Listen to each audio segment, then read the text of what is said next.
Thank you. It's a pleasure for a mere journalist to be here.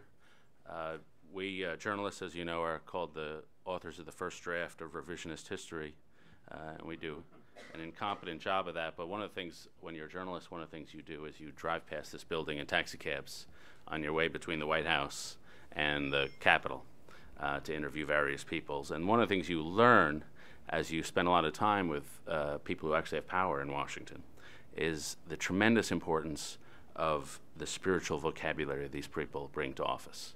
And if you ask them to describe their spiritual vocabulary, they could give you zero response.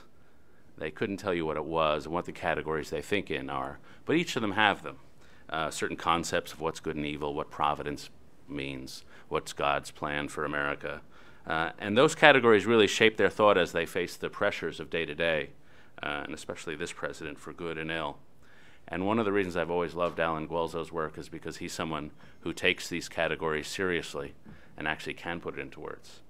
And so when you read one of his books, the most two recently on Lincoln, earlier I think he wrote a book on John Edwards, the guy who ran for vice president, and free will, no, it was Jonathan Edwards.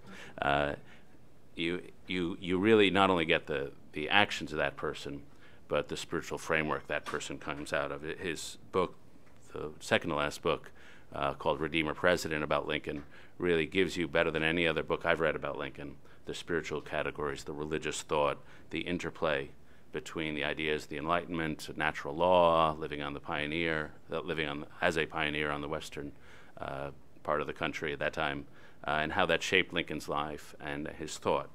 And so taking intellectual history as you deal with politics is something that so informs his work, and therefore makes it valuable for even those of us who are mere journalists trying to keep up with the day-to-day crush of affairs. This new book on the Emancipation Proclamation is a powerful follow-on for me to that book, because it not only has the spiritual profundity of that book, but it also shows a president actually wielding power.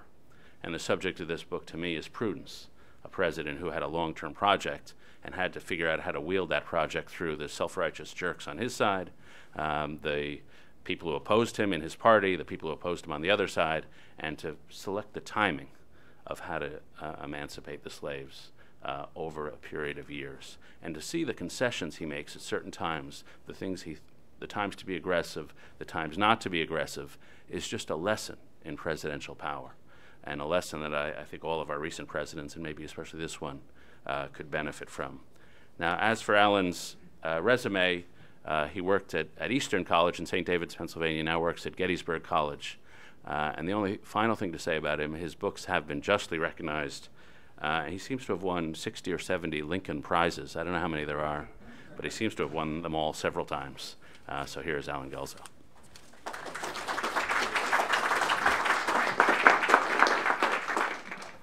I was enjoying that so much. Are you sure you wouldn't like to? I mean, I'd like to hear a whole lot more from that than probably what I have to say myself. But nevertheless, I think you've all come for a different purpose, and that's to hear about Lincoln, and not to hear about David or I talk about ourselves. So let me talk about Lincoln. There is a cruel story floating somewhere out there in the ether of bad jokes, which manages to be as offensive as it is untrue, and whose only value, and the only reason I bring it into this, lies in the fact that it is probably the only rib poker on record which anyone has ever managed to manufacture out of Abraham Lincoln and the Emancipation Proclamation. It goes something like this. Question: what did Abraham Lincoln say after he woke up from the 3-day drunk? Answer: I freed who? Now, aside from that having all the intellectual charm of a road accident, this story succeeds simultaneously in getting one big fact about Lincoln wrong. If there was anything Lincoln was not, he was not a boozer. In fact, he hardly touched John Barleycorn at all. And it also succeeds in heaving up one great big racial slur, which is that black slaves must have been so utterly marginal as human beings to a white man's interest that Lincoln could never have entertained the idea of emancipating them unless he was 3 sheets to the wind. We need to go no further than Lincoln's own words to stuff a sock in this.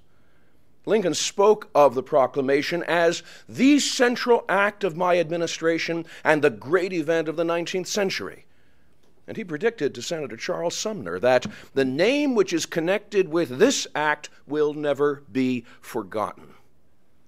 There is no document in American history more symbolic, more immense in its effects, more intertwined with the mutual history of blacks and whites together than the Emancipation Proclamation. And yet, as that miserable joke suggests, there is no similar document which both whites and blacks today alike drape in so total a sheet of cynicism. And why? Because, I suspect, the very people who write so disparagingly about it either do not understand it, or I suspect even more, understand it all too well and do not like the implications of it. The proclamation was one of the most fiercely denounced political documents in our history. It may actually be a backhanded tribute to the proclamation's fearful vitality. That denunciation is still the tone some people use to describe it, and that we must feed ourselves lies about it to justify disfiguring its place on the tablets of American memory. Let me tell you about those lies. There are 8 of them.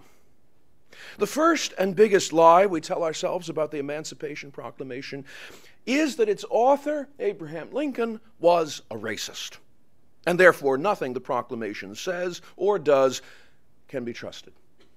In his anti-Lincoln screed, Forced into Glory, Abraham Lincoln's White Dream, former Ebony managing editor Lerone Bennett declares that Lincoln believed until his death that the Negro was the inferior, the subhuman, who had to be subordinated, enslaved, quarantined to protect the sexual, social, political, and economic interests of whites. Everything he did, everything he said, even the speeches his defenders are always praising, was based on this racist idea.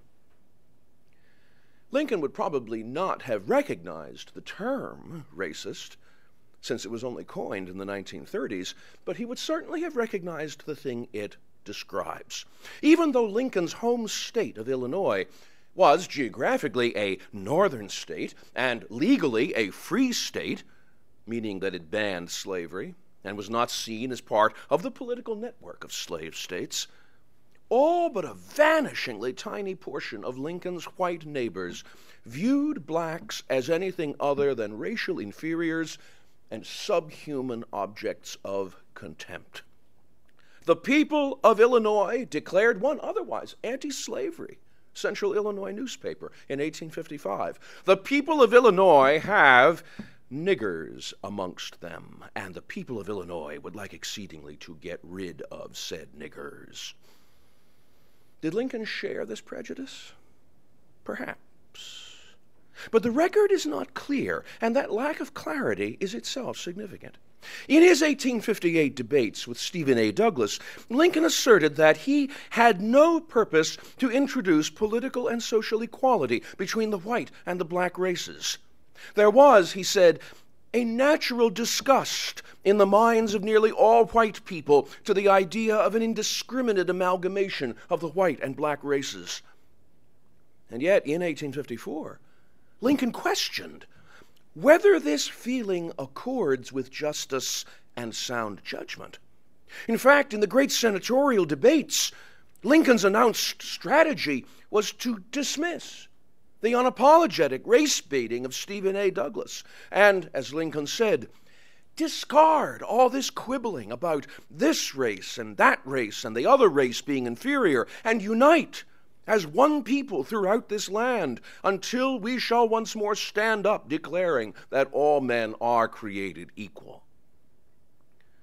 What further fogs over this picture is that Lincoln frequently distinguishes between civil equality, which is what states and governments arrange for by the lights of their own times and their own wisdom, and natural equality, which is a product of creation itself and is unchangeable.